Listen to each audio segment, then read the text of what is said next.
We quite literally watched this kid grow up right in front of us, from a sweet, innocent child to a professional unaliver. What's up? It's your boy Cintron. Come back to another analysis / reaction video, and I kid you not, it's my real name. Man, this was quite interesting to watch this journey. They gave us a little rehash and picked up where season 1 left off, and Ashkalad going crazy, revealing his true identity, that he was an enemy of the king this whole time, just biding his time, waiting until he can quite literally behead the game. And he got to get out of here, and made way for the prince to then assume the role of king.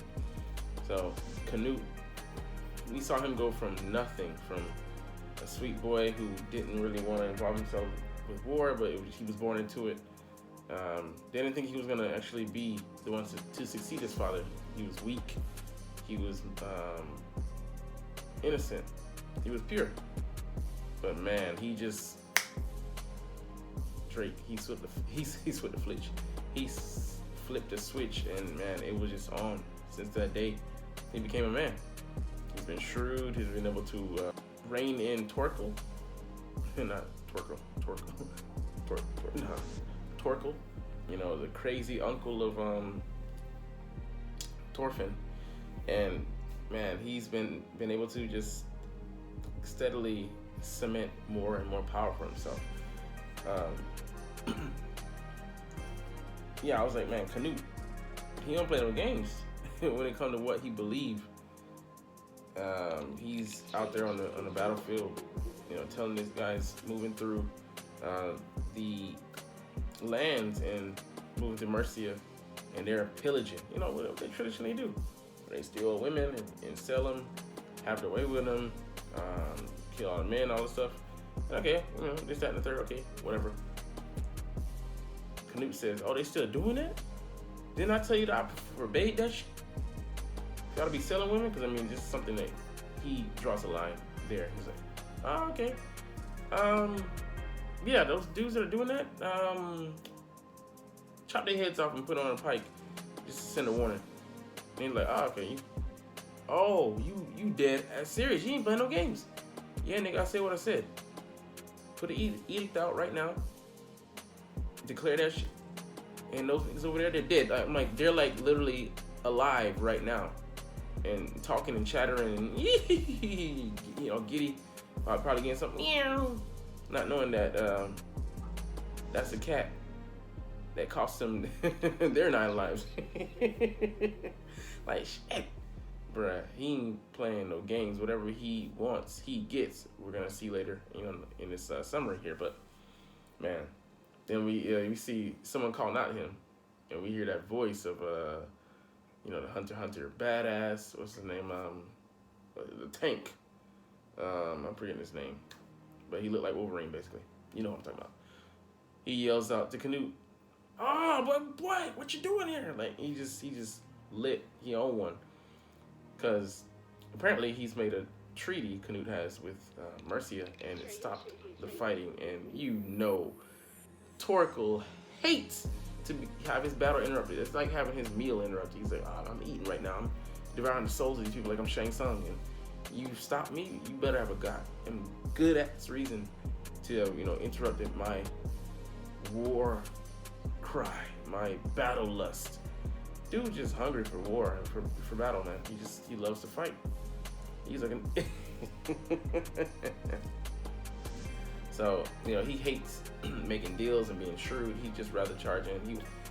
Man promises he's gonna down on the battlefield, so he wants to enjoy it while he can. Dude, like 50 something, he's still looking like Shannon Sharp. I hear just invincible. Yeah, he might want to be one of those people. Mark's dad. He's just unstoppable. He's a brute. He's the living embodiment of brute force.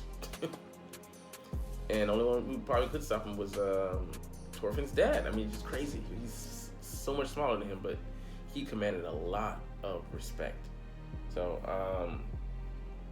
yeah, he's not happy about that, but he's telling him, we'll have war later. Or the Floki, the shrewd general commander, whatever he is, telling him there'll be other wars before. He's like, bruh, I picked the battles I want to fight. Who are you with your damn dice head ass to tell me, what, when, and where to fight? And he's like, okay, yeah, because nobody messes with him. Even his nephew, like, what do you call it? He ain't show no mercy. He's like, I'll kill him too. I'll fight him on the battlefield. Like, crazy. But it's wild that we see Canute. He's been told that the Earl Edric is a coward, and he goes to make peace with him, make treaty, and he talks to him, and he's like, yeah, I'm gonna need you to do this and that for me, but you want to give me 4,000 pounds, a pound, 4,000 pounds of silver? It's too cheap, bro. Like, and he just has a grin on his face. I'm like, this boy done, his balls are completely, because he's handling shit like a boss. Over ordering niggas around, telling them what it's gonna be, not what it might be, what it is gonna be. I'm like, shit. And so he tells them that that's too cheap. Comes back, he's like, he says, I'm giving you 8,000 to go away, or to have this peace treaty. He's like, hold up, bro. Let me just make something clear to you. I'm a king, bro, and I dictate the terms, not you. I tell you what to do. And he wants him to betray the other king, which he's trying to struggle for with power to be the complete king of England, not just half of it, basically what he is now. And he wants him to betray him, and he's like, I'm not doing that, little boy. You already tested my loyalty far enough. And he's like, oh yeah, yeah. So I mean, he never like raises his voice. I mean, that's the scary thing about these psychopaths. They don't yell at you. That just calmly tell you, I'm gonna take everything that's precious from you and bury you. That's more disturbing to me than anything, because that means that they, at least that they feel, they probably are, but they feel that they're in control. And you're like, oh man, I ain't trying to fuck with that. Yeah, because you probably gonna get murked. But he sees that he's not a coward. He was told that he was. He's not backing down. But neither does Canute. He's not gonna stop there. I thought he might have stopped when willing to make some recessions. Nope. He was testing your boy to see if he was a coward, and then he delivers the fucking coup de grace. So they go outside.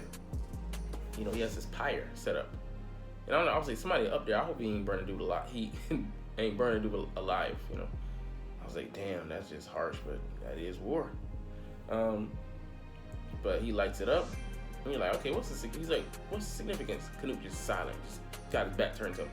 If a man turns his back to you, it's pretty certain that he feels pretty safe and secure in his position. He don't see you as a threat. He isn't threatened in the least, because that's the last thing you do in nature is turn your back to an enemy. And he's just sitting there, just waiting for the say. I'm getting tense a little, because I'm like, what the hell going on, man? Like, I don't know what's going on, and he don't know what's going on. That's making me nervous, And then we see like a pirate go up far in the distance, and another one. So we're like, okay, there's a good area there. He got him surrounded, and then it's like more than that. It's like you can see it's maybe another province, or it's just levels to it, because like there's this area that's got pirates, and then surrounding that, and then surrounding that. You're like, all right, bro, what's going on, bro? This is a huge flex. This is a huge power play. He's telling him Mercia is burning to ashes. I control this. I run this. If I say so, this place will be volcanic. Be new soil for looking like a volcanic eruption site. I'm like, shit. Okay, bro, you better do what this man say. So he's saying, are you gonna do what I want you to do? And then we don't even get an answer. We just get a story. I'm like, damn. Find out that the king that's going against Canute, who's in hiding, who ran away to Normandy, he died. And it's so funny. He had already had an intent on his life to be poisoned. Set up to be poisoned before. He didn't drink it. This time he did. I'm like, shit. But I say that's arrogance. I'm like, and that's just telling you that I can get to you whenever I want to, by whatever means, because you're accessible. Killed him the same way that his attendant got killed, and then his son took over for him, and his son would have been wise to bow the knee. He's like, nope, I ain't doing it. So he fought, made it hard for Canute's forces, but they unalived him too. I'm like, damn, the whole family line is just like, oh, let's get the eraser. Put y'all out the pasture. I'm like, shit. And I'm like, it ain't happened not once. It happened twice. Matter of fact, 3 times, because he got the attendant, then he got the king, then he got the next king. Man, that's scary, bro. I'd have made peace, bro. I mean, I'm not even power hungry to begin with. So, but yeah, it was like within the span of 3 years, and he got some hair on his face, looking all good and shit, looking like a true Chad, a true king. And man, that's the way the episode ends. But they did show us a preview of going back to Finland with Thorfinn and his best buddy now, redhead. But yeah, they're older as well, so time skipped like 3 years, and we'll see how their lives have been impacted. But that's where we will end this video. So you're not even watching them, so it's all good. But yeah, we're gonna get up out of here. In the saga of V's, we're trying to stack V's on V's and make dubs. Like, comment, share, subscribe if you want. Thanks for watching. Check me out at Cintron Anime, Cintron Life, or Cintron Laughs, or other social media.